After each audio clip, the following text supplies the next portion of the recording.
ভাই প্রবাস টাকার মেশিন, এই দেখেন টাকার মেশিন কারে বলে দেখেন, টাকা কিভাবে মেশিন থেকে বাইর হয় সেটা দেখাইতেছি আপনি। 8 ইঞ্চি না পাইপের 24 ইঞ্চি না টাইট দেওয়া লাগে।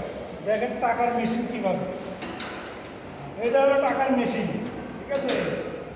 আপনারা তো প্রবাসীদের বলেন টাকার মেশিন, আসলে টাকার মেশিন প্রবাসীদের না, প্রবাসীর যে কাজটা ওইটাই টাকার মেশিন, ঠিক আছে। এই যে টাকার মেশিন দেখেন, প্রথম দেখেন টাইট করা হয়,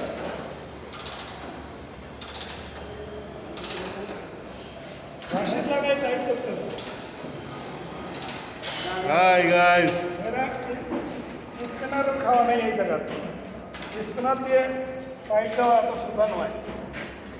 দেখেন কি দিয়ে টাইট দিতেছে, শক্তি আছে স্পিনার টাইট দিয়েছি না এটা হলো টাকার মেশিন ভাই। প্রবাসীদের যে টাকার মেশিন বলে এটাই হলো অরিজিনাল টাকার মেশিন।